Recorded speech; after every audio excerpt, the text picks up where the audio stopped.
Chers téléspectateurs du micro du Pasteur Bobo, grand débat, votre émission. Nous sommes avec Patrick Yogo, analyste politique.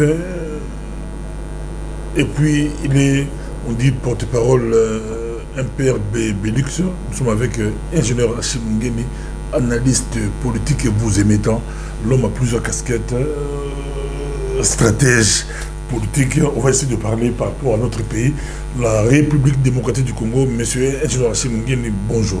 Bonjour, Pasteur Bobo. Bonjour, Patrick Yogo. Bonjour à vous, bonjour à nos téléspectateurs. D'emblée des jeux, on va essayer de commenter beaucoup plus l'actualité par rapport à notre pays, la République démocratique du Congo. Je commence par Félix Tshisekedi. Antoine Tshilombo suspend l'installation du Sénat et il reporte l'élection des gouverneurs. A-t-il raison? A-t-il tort? Il y a un grand débat. Aujourd'hui, j'ai reçu des juristes ici. Il y a un grand débat autour de ce sujet. Un grand débat. Vos réactions, je commencerai par un jour en Chimini et puis on va écouter Patrick. Merci, Pasteur Bobo. Voilà. Je voulais seulement dire ceci. Que tout doit être légal.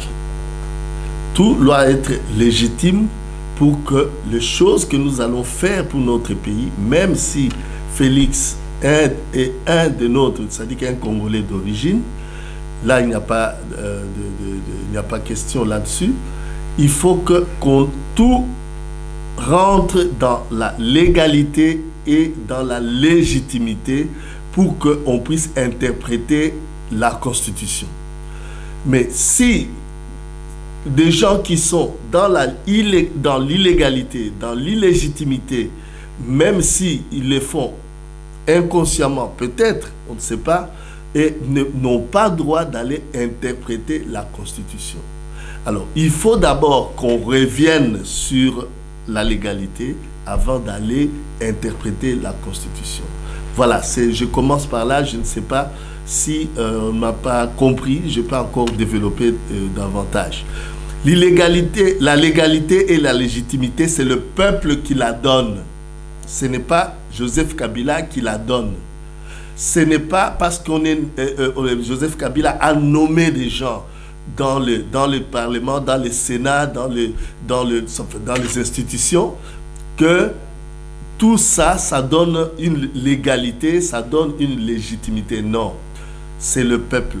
Et quand on parle du peuple, on va au départ de certaines choses, dont les élections. Et si nous allons vers les élections, nous allons encore plus loin pour nous poser la question, est-ce que ces élections ont été le processus a été normal ou anormal? Alors, c'est là où on doit aller, parce que sinon, on se jette dans une discussion des codes pénals, des histoires, alors que la base elle-même, elle est là. Elle est là, elle n'est pas solide. Patrick Hugo. Je vais embrayer sur ce qui vient d'être dit. Effectivement, lorsqu'on regarde la constitution de la République démocratique du Congo, la République démocratique du Congo est d'abord et avant tout un état de droit. Est un état de droit, et dans ce premier article de la Constitution, il est aussi dit que c'est un état démocratique. Donc j'en reviens à ce que disait M. Achille, c'est que ces deux piliers, ces deux jambes doivent permettre à l'État de tenir. L'état de droit repose sur le droit, sur la loi, et la démocratie est le système qui permet de conférer à tout dirigeant l'autorité de le faire, le pouvoir de le faire. Donc, dès le moment où ceux qui sont désignés dirigeants ne le sont pas par le peuple, mais plutôt par des individus via soit de la corruption, encore faut-il le démontrer, soit par d'autres contrats entre personnes à sein privé, sous sein privé, il faudra évidemment tirer tout ça au clair. Mais il faut absolument que ce soit selon les règles de la loi et que tout pouvoir émane du peuple et de personne d'autre que le peuple. Mais dans ce cas, c'est qui a raison, qui a tort? Je pense pas qu'il faille... Sur la loi, comme vous dites. Revenons à cette réunion interinstitutionnelle comme elle a été déclarée, qui réunissait le président proclamé et je pense, si j'ai bien vu toutes les personnes qui étaient là, le Conseil supérieur de la magistrature en réalité. Puisque vous y trouverez le président de la Cour constitutionnelle, le président de la Cour de cassation, le président du Conseil d'État, donc de tous les ordres judiciaires, puisqu'il y a même l'auditorat militaire qui était là, et tous les procureurs attachés à ces différents cours, à ces différents cours et tribunaux. Donc c'est le Conseil supérieur de la magistrature qui était là. Normalement, lorsque on convoque le Conseil supérieur de la magistrature, il y a 2 ou 3 raisons pour lesquelles ça se fait. Très souvent, c'est pour avoir leur avis, pour révoquer, nommer certains magistrats et autres, ou pour d'autres questions plus particulières. Mais ici, je ne sais pas si le fait de les avoir consultés devait aboutir à cette décision. Maintenant, nous appartient-il à nous de discuter, de savoir si le fait de décider d'interrompre l'installation des sénateurs et l'élection des gouverneurs et des vice-gouverneurs relève de la compétence du chef de l'État? Je pense que non. Le calendrier électoral dépend de la Commission électorale nationale indépendante. C'est elle qui fixe le calendrier. Elle peut avoir des recommandations des uns et des autres, mais il y a la séparation des pouvoirs. On ne peut pas commencer comme ça à donner des injonctions à d'autres institutions de l'État. Mais pour en revenir à ce qu'on venait juste de dire d'entrée de jeu, si l'on veut traquer la corruption, il faut la traquer où qu'elle soit. Ce processus électoral, car beaucoup disent que les élections sont finies, ce n'est pas vrai. Il y a plusieurs niveaux de scrutin qui sont encore en cours, et donc les élections ne sont pas finies. Donc s'il faut traquer la corruption, il faut la traquer où qu'elle soit. Et si aujourd'hui les procureurs s'acharnent sur les députés provinciaux, il faut remonter plus haut. Il faut aller jusqu'aux députés nationaux. Il faut voir aussi à ce niveau-là. Il faut remonter jusqu'à la présidence. Il faut qu'on balaye tout. Exact. Mais j'irai plus avant lorsqu'on va continuer dans notre discussion. Merci beaucoup, c'est intéressant, nous sommes avec vous, mais je pense que vous pouvez à tout moment rebondir à ce que vous pouvez à tout moment rebondir. Mais est-ce qu'il n'y a pas amateurisme, comme dit le MNC? Parce que on sait que c'est Kabila qui contrôlait, à l'époque de Kabila, à l'Europe on dit, bon, Kabila entre guillemets pour bien comprendre, lui, il a contrôlé presque la CENI, mais il ne l'a jamais fait ouvertement. On ne sait pas quand est-ce qu'il donnait des injonctions à Nanga et aux autres, c'était la nuit, c'était comment. Mais pendant la journée, c'est les Nanga qui agissaient. Mais avec Tshisekedi, directement, il y a un grand débat juridique par rapport à cela. Est-ce qu'il y a amateurisme ou bien il est aussi entouré par des caméras et les autres, par des juristes, il est dans la légalité. Voilà. Je dirais que les gens ont formé un sous-ensemble sur, ça c'est mathématique, un sous-ensemble dans l'ensemble qui est la nation, qui est le pays, qui est la population congolaise. Ces gens-là se sont mis à part. Ils se sont mis à part pour discuter des choses qui devraient se discuter dans la nation. Alors maintenant, ce n'est pas de l'amateurisme, mais c'est de la ruse.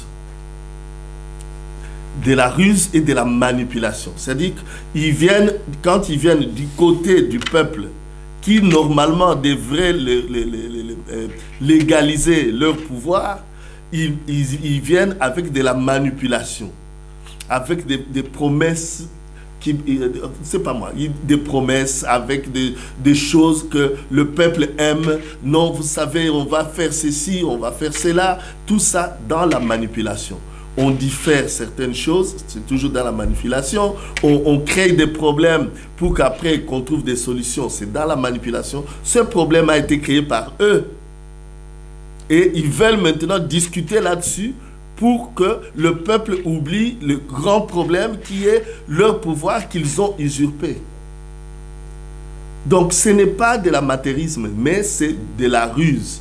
Pour faire des choses comme ils sont en train de les faire, il faut être vraiment un rusé, des gens malhonnêtes.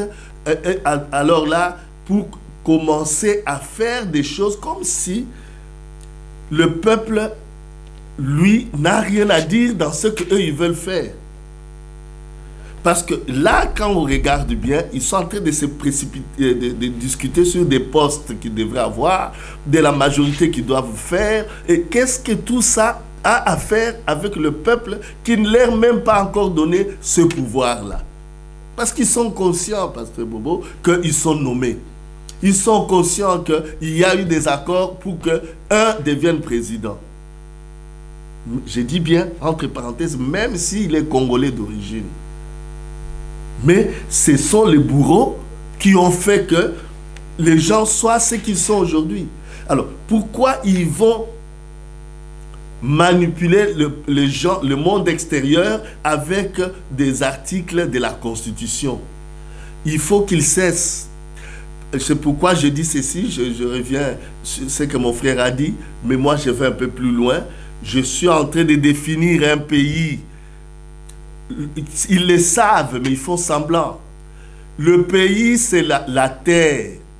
La terre, je ne cesserai de le dire, il y a la terre. La terre d'un pays, c'est ce que nous voyons sur la carte géographique. C'est ce qui donne la superficie du pays. Le pays, aux terres, on associe une nation. La nation, c'est le peuple, les tribus. Le royaume ou les empires qui sont dedans, les clans même, qui occupent cette terre-là. Dans le cas du Congo, c'est ce que nous appelons les Congolais d'origine. Maintenant, il y a l'État. Un pays, c'est les terres, la nation et l'État. L'État ne se forme pas tout seul. Ou un groupe d'individus qui dit, nous sommes là, nous sommes l'État. Non. Et nous allons interpréter les lois parce que nous sommes l'État. Non, ça c'est l'usurpation du pouvoir de la nation. Alors maintenant, c'est la nation qui a mis en place je dis bien sa loi fondamentale qu'on appelle la Constitution. Dans cette Constitution, on ne va pas voter la Constitution, mais on va au référendum. C'est-à-dire qu'on doit trouver un consensus sur cette loi fondamentale. Dans cette loi fondamentale, c'est là où le peuple, par consensus, dit « Nous voulons un régime présidentiel, un régime parlementaire. Mais pour que tu sois ceci, il faut aller aux élections.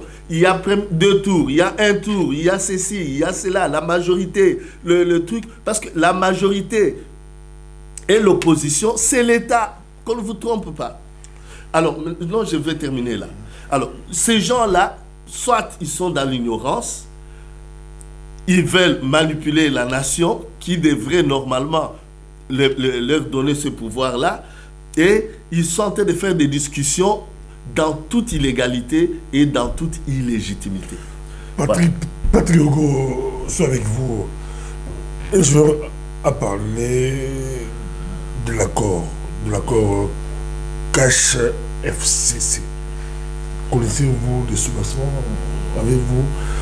Je sais que vous êtes aussi homme politique, analyste, vous suivez à la loupe l'actualité, vous êtes vraiment très bien branché.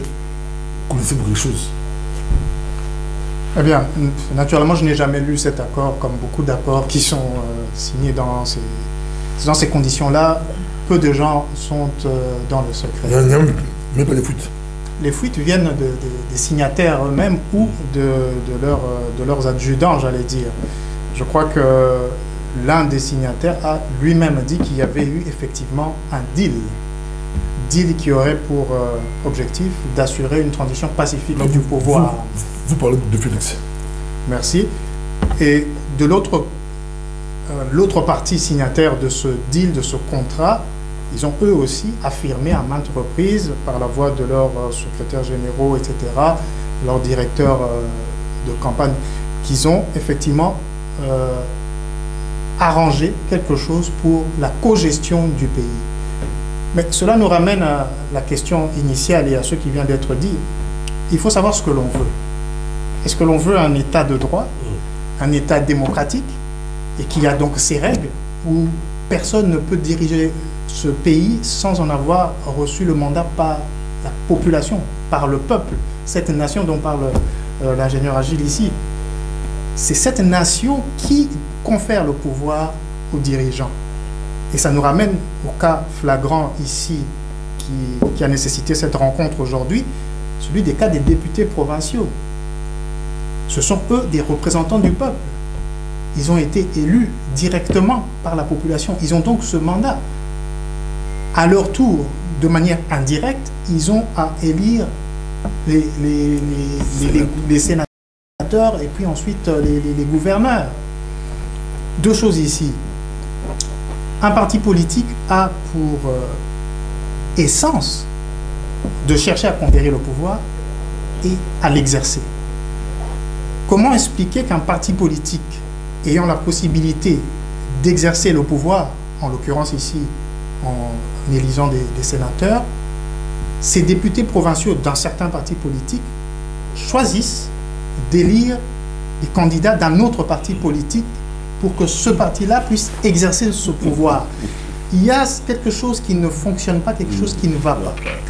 Et cela, vous pouvez l'extrapoler et le ramener à la présidence et aux législatives et dire, est-ce que la nation tout entière est devenue schizophrène, folle, au point de commencer à vouloir une chose et son contraire? Donc, ici, nous sommes clairement dans un cas... Laissez-moi finir. Nous sommes ici clairement dans un cas de contentieux électoral. Exact. Et pour les députés provinciaux, je crois que c'est la Cour de cassation, si je ne m'abuse, qui est compétente pour voir de ces cas. Donc, la loi existe, il faut l'appliquer selon ses termes. Il faut l'appliquer, mais c'est comme si vous dites, je ne sais pas si je peux rebondir, vous dites que c'est un peu comme au niveau, le parti présidentiel ou le parti FCC, ils ont gagné toutes les élections, mais ils ont cédé la présidentielle. C'est un peu compliqué. Ils ont cédé la présidentielle. Les autres, le cash, eux, ils ont gagné la présidentielle, mais ils ont cédé. Vous voyez que nous sommes. Voilà, il y a eu ceci. Voilà, quand on parle de céder ou l'un a cédé à l'autre, oui, ça veut dire que là, on ne parle même pas d'élection. Parce que quand on gagne aux élections, on a gagné. Qu'est-ce qu'on a à céder? Rien du tout, parce que les résultats sortent. Et on se réfère aux résultats, on dit voilà, il y a tel qui a gagné, tel a gagné. Mais maintenant, voilà là où vient un problème. Sur le même bulletin, il fallait prendre voter le président de la République, voter le député national et les provinciaux. Maintenant, quelqu'un qui va voter,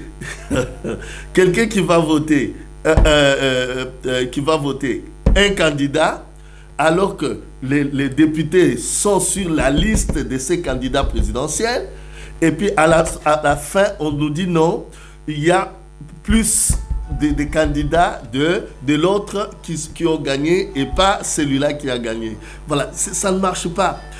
C'est là où nous disons que si même nous allons au début des élections, nous allons trouver que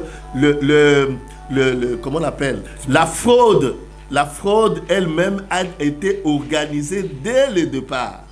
La fraude a été organisée dès le départ. C'est-à-dire que tous les processus électoraux n'étaient qu'un moyen pour couvrir ce qui vient de se passer aujourd'hui. Voilà. Donc, nous ne pouvons pas nous cacher de ça.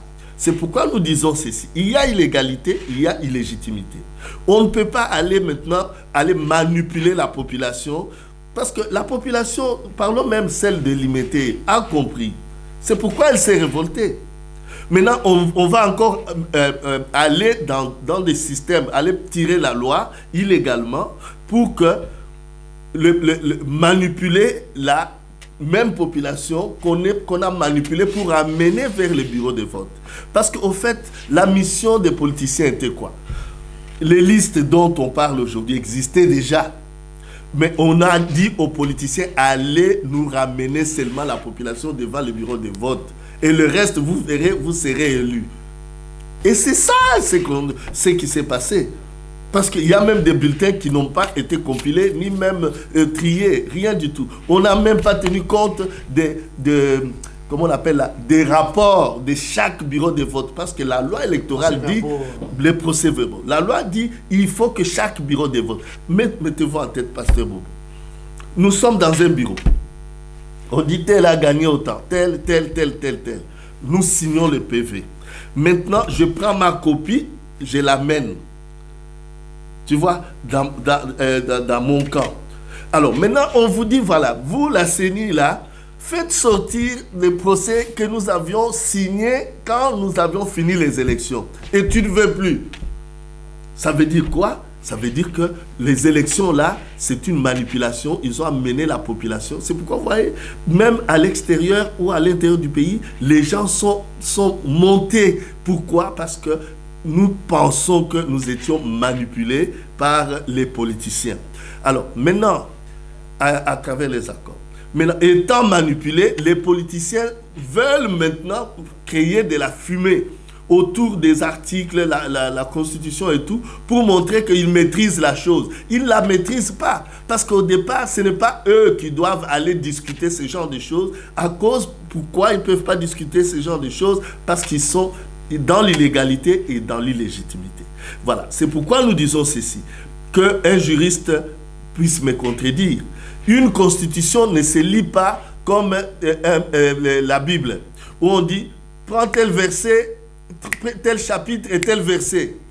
Tu vois ces cas-là, ça te concerne? Non. La Constitution, quand on veut aller dans la Constitution, on commence par le premier article. On commence par le premier, le deuxième, le troisième, quatrième, cinquième, sixième.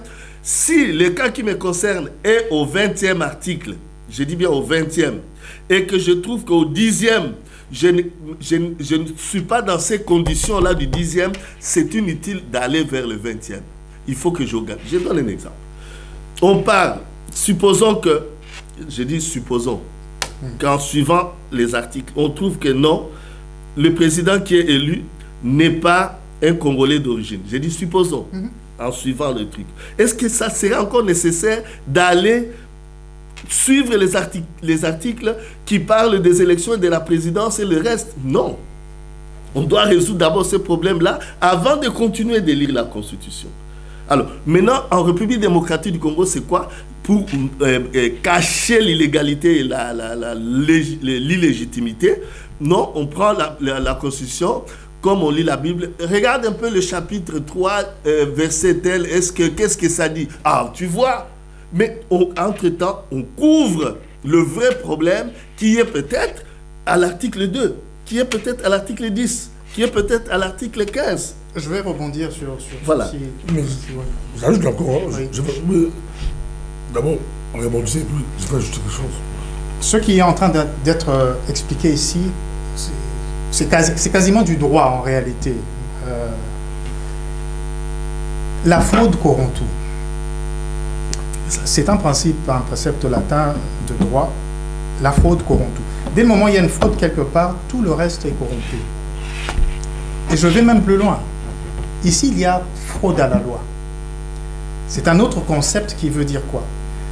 Lorsque un individu, un groupe d'individus veut bénéficier d'une chose par la loi, de manière légale, et que ce groupe d'individus n'y arrive pas, elle contourne cette loi en s'appuyant sur une autre loi qui, en sortant ses effets, lui permettent d'obtenir ce qu'ils n'ont pas pu obtenir par la première loi. Exact. Et je voudrais ajouter, ça crée ce qu'on appelle la jurisprudence. C'est-à-dire qu'ils sont en train de créer des jurisprudences, mais dans la fausseté. Parce qu'un jour, nos enfants vont prendre référence de la médiocrité qui est en train de se faire. C'est donc ça. Nous arrivons ici à une situation de fraude à la loi. Et il faut sévir. Pour sévir, normalement, il y a un pouvoir qui est là pour trancher de ce genre de situation, c'est-à-dire le pouvoir judiciaire. Mais on observe que ce pouvoir judiciaire lui-même semble être vicié. Donc on est dans une situation qui devient assez complexe, où on commence à cristalliser le vice, le non-droit ou plutôt une forme de fausse légalité, qui est donc de l'illégitimité, et on est en train de l'installer ainsi. Il faudrait prendre des mesures où on doit casser ce cycle. C'est-à-dire, que ce soit des juges, que ce soit des ministres, que ce soit des députés, tout le monde doit être soumis à la loi de la même manière. Même les juges peuvent connaître la dureté de la loi. Casser ce cycle, avec qui, ça c'est une autre question, mais la question que je peux vous poser est que, mais pour du fait, il y a Félix Tshisekedi Antoine qui est là. Presque tous les pays, les États-Unis, la France, la Belgique, tous les pays occidentaux s'alignent. Pourquoi pas nous Congolais? Ça c'est de plus en plus. J'aimerais bien voir vos réactions. Les gens disent que pourquoi pas qu'on puisse tous s'aligner derrière Félix Tshisekedi pour bouter dehors Kabila, car Kabila n'est pas encore totalement parti. Kabila est là, Kabila est toujours là. Pourquoi pas on peut se ranger derrière Félix Tshisekedi, renforcer Félix, renforcer le pouvoir de Félix pour bouter hors du pays. Bon, voilà. Je vous laisse la main. D'accord, je peux répondre. Je dis bien ici, Félix est un Congolais d'origine. Ça, c'est déjà une grande joie. Mais il y a aussi l'adage qui dit, les amis de nos ennemis sont nos ennemis. Si Félix est parti se faire rouler, parce qu'il y a eu un manipulateur derrière Félix, pour que Félix arrive à ce genre de choses, nous ne pouvons pas nous les cacher. Et c'est le même manipulateur qu'on trouve dans tous les grands problèmes du Congo. On trouve la même personne. Alors, aujourd'hui, c'est à Félix, en tant qu'enfant de Dieu, d'abord, en tant qu'enfant de Dieu, il faut que le spirituel de Félix fonctionne. Si le spirituel de Félix est mort, ça veut dire que sa conscience doit lui reprocher quelque chose. Je dis bien, quand le spirituel est mort, c'est la conscience qui fonctionne.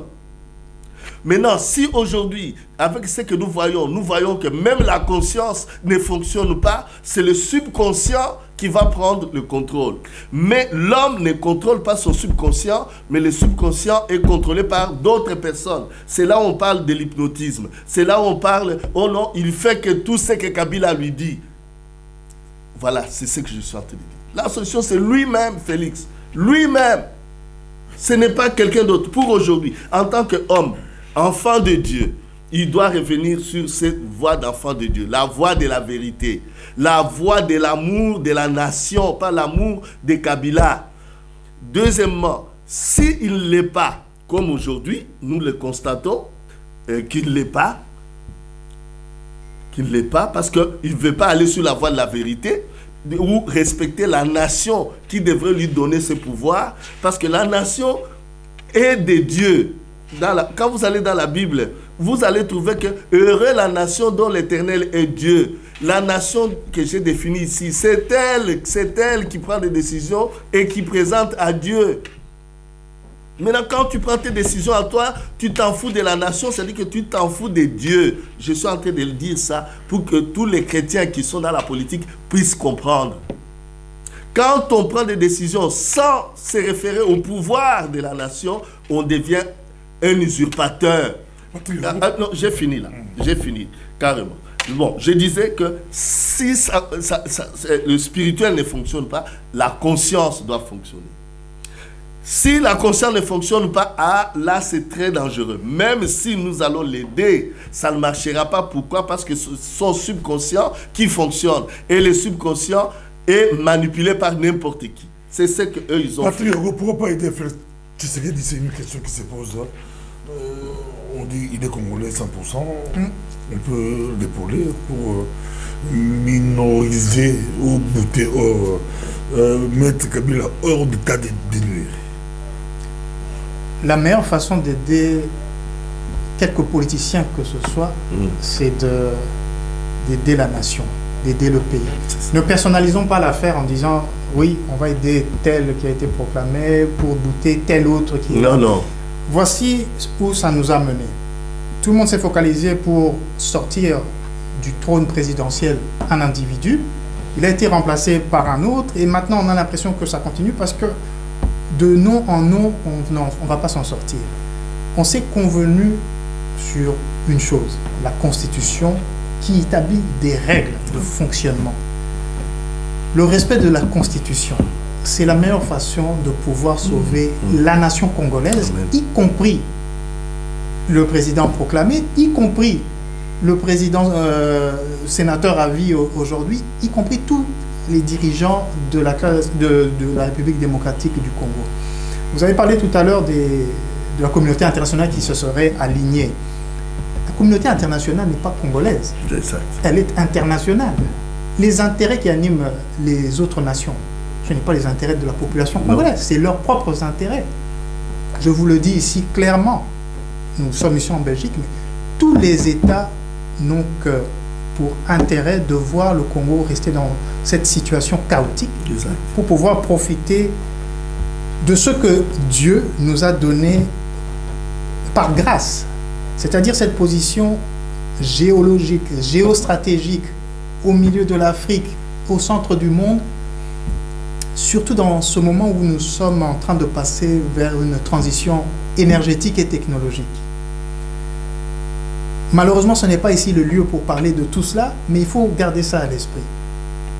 Au Venezuela, je n'ai pas encore vu les Américains descendre avec des troupes pour installer le président de l'Assemblée nationale, président proclamé du Venezuela. Donc, nous ne nous attendons pas, alors que le Venezuela est tout près des États-Unis, le Congo est beaucoup plus loin. Donc, nous ne nous attendons pas à ce que la communauté internationale fasse quelque chose, et puisque la communauté internationale a fait ceci, on va s'aligner. Non, non, non. Revenons à ce qui est important, ce qui est capital, c'est l'homme congolais. C'est le citoyen congolais, c'est lui derrière qui nous devons être. Pour sortir de cette crise, pour sauver donc la classe politique, aujourd'hui, si nous devons la sauver, il faut que chacun y mette du sien.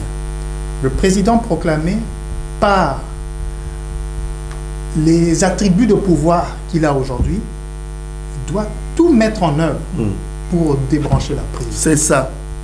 Il est question ici de débrancher la prise, c'est-à-dire d'actionner, d'activer tous les leviers possibles pour faire échec à cette situation. Au risque de se faire harakiri, comme je vous l'ai toujours dit, au risque d'y perdre lui-même sa place. Exact.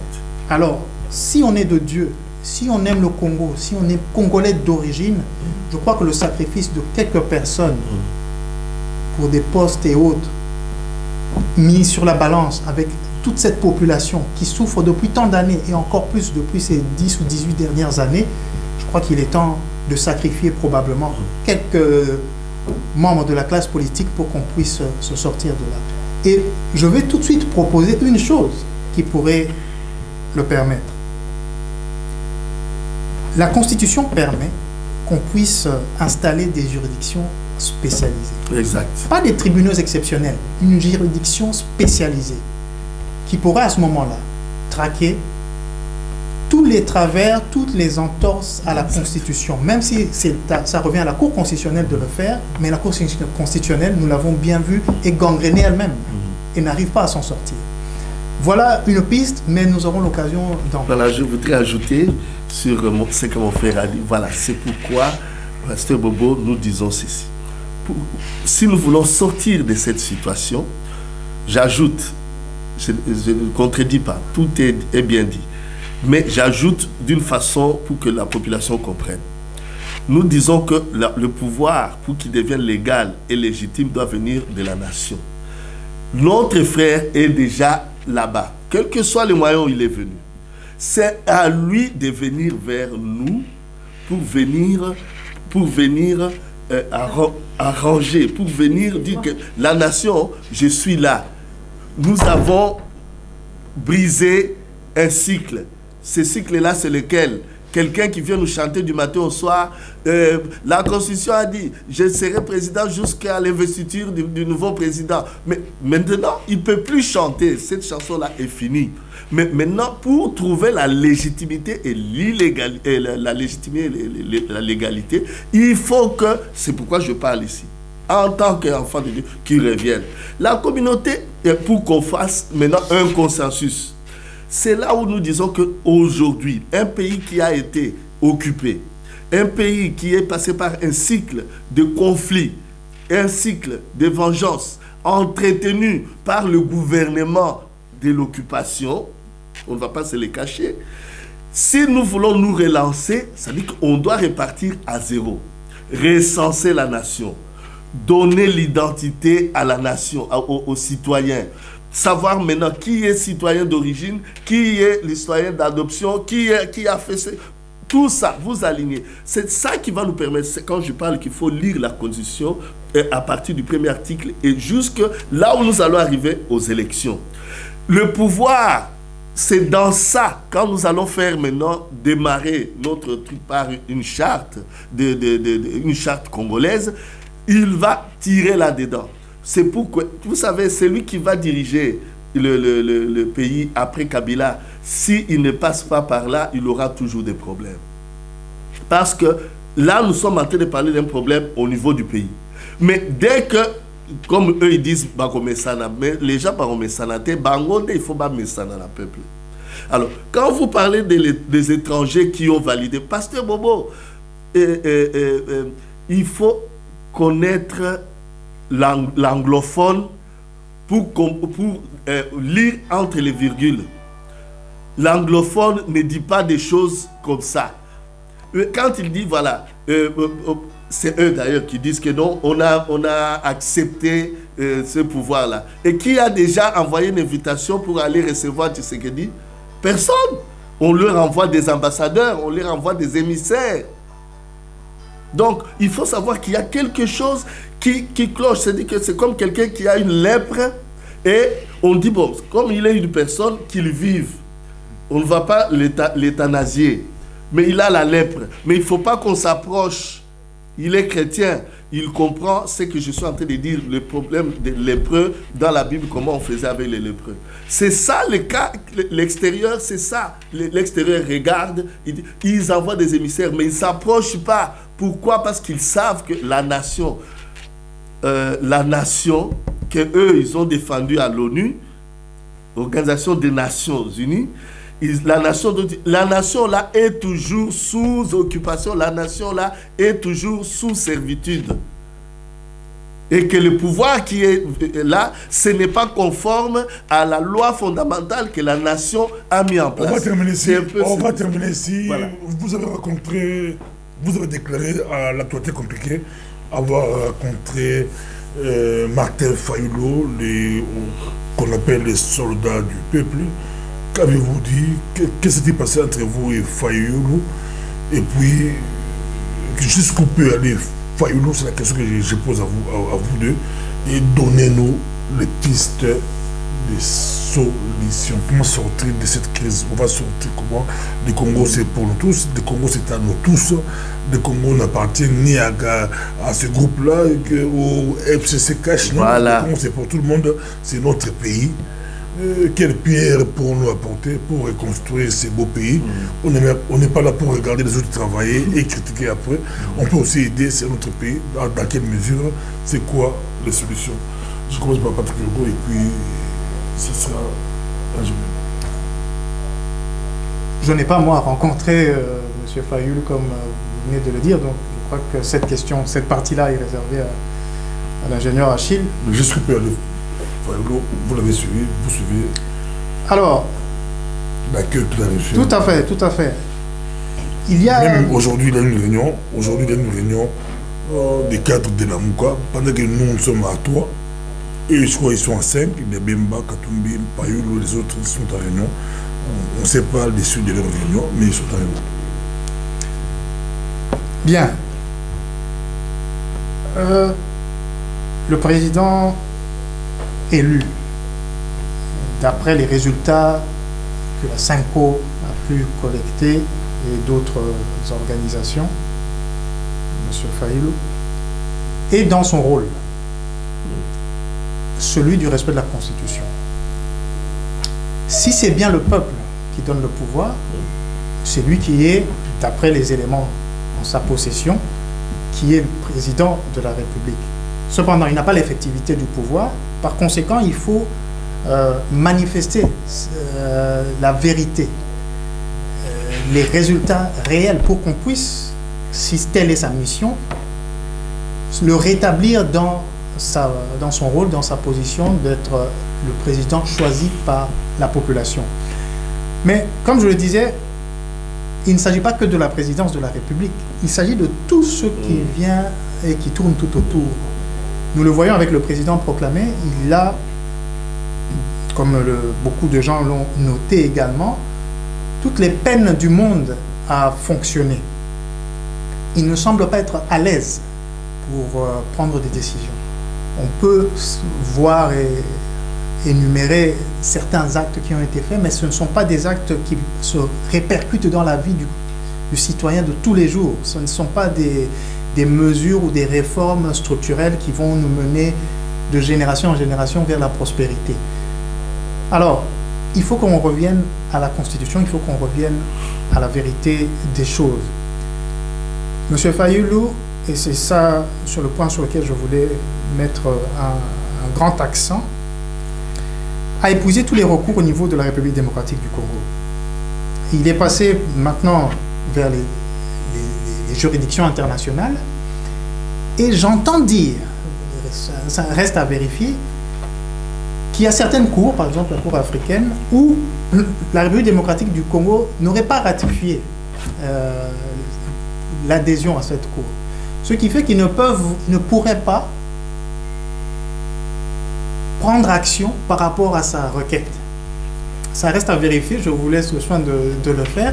Ça voudrait dire que notre pays a été géré d'une telle façon où nous ne sommes même pas représentés là où on devrait être représentés.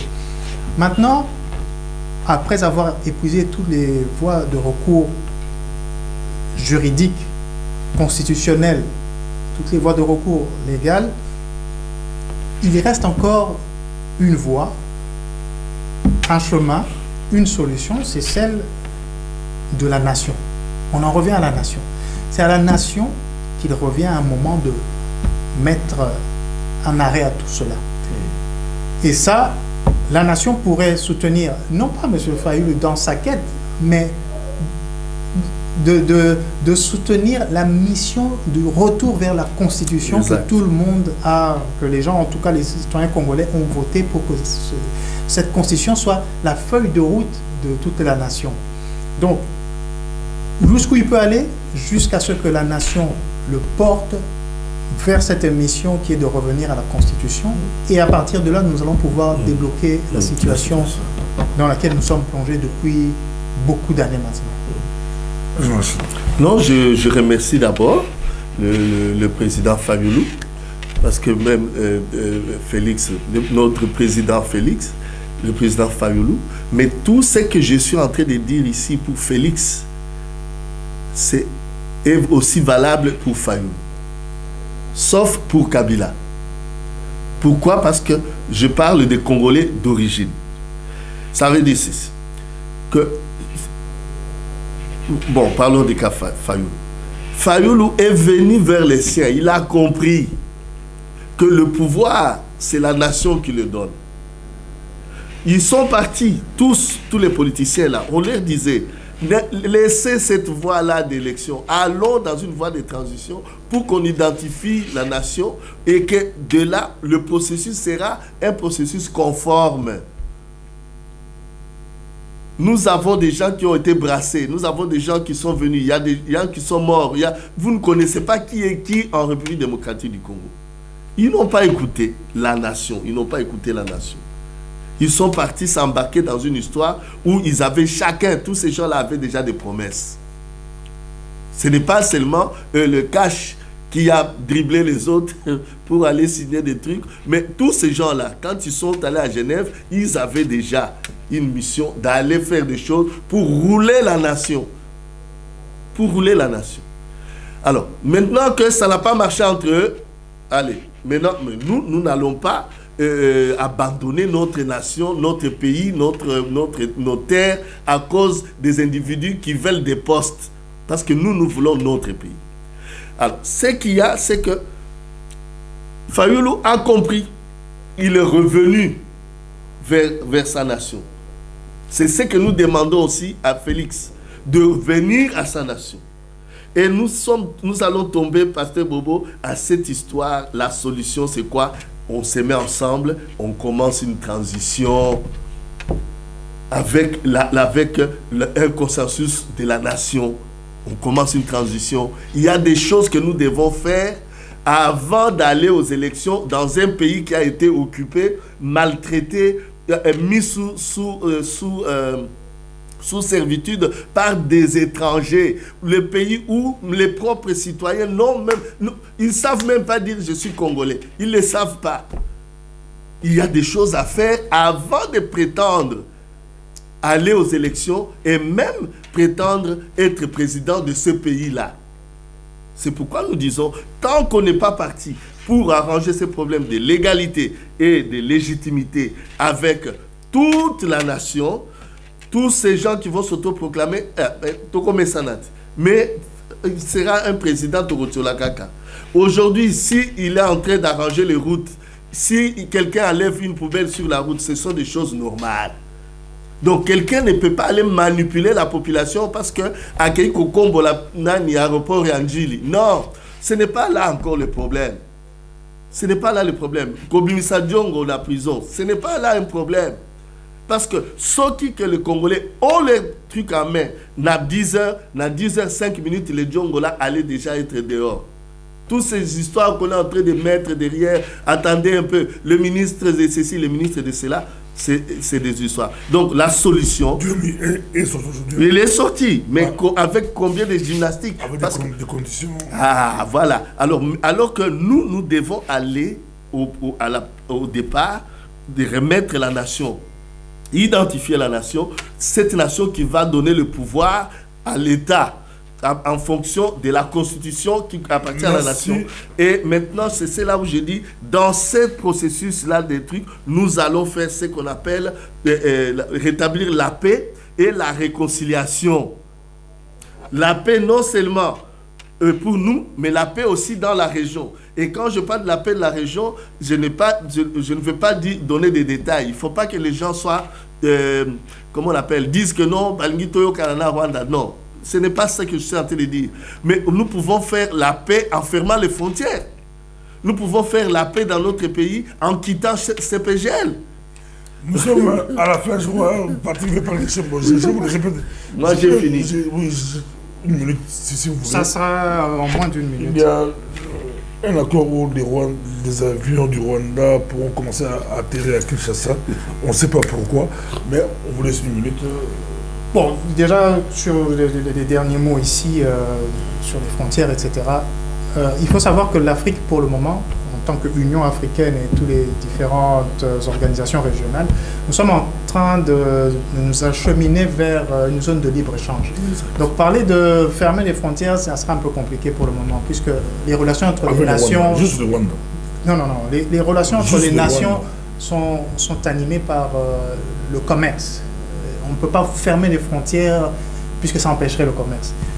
Mais ce que je voulais dire encore, et ce n'est pas que je me départisse de ce que vient de dire l'ingénieur Achille ici, mais pour moi, la solution d'un accord entre nous, Congolais, pour résoudre notre crise, n'est pas selon moi la meilleure manière. Puisque nous avons déjà un accord, nous avons déjà un contrat, une convention nationale, c'est la Constitution. Je crois qu'il serait bon de revenir d'abord à cette constitution et ensuite on pourra régler tous les autres problèmes, notamment le fait que jusqu'à aujourd'hui, je crois que la dernière fois où un Congolais d'origine a une carte d'identité remontait aux années 80. Et je crois que c'était le Premier ministre Kengo à ce moment-là qui avait organisé un recensement et la délivrance de cartes d'identité. Des choses simples que même lorsqu'on était dans cette structure de 1+4, ça n'a pas été fait. Il y a bien d'autres choses qui n'ont pas été faites. Le brassage et tout ça des armées. Donc revenons à la Constitution, appliquons la Constitution, mettons en place une juridiction spécialisée pour traquer tout ce qui est inconstitutionnel. Et croyez-moi, il y a des choses inconstitutionnelles. Et à ce moment-là, nous pourrons aller sainement vers des élections réelles. Car, entre nous soit dit, nous savons tous que nous sommes dans une présidence de transition. Merci. On pourra continuer après, période de transition, comme disait Achille, transition sans Kabila, on ne sait pas. Aujourd'hui. Mais on le verra plus tard. Merci, merci, merci. C'était le grand débat.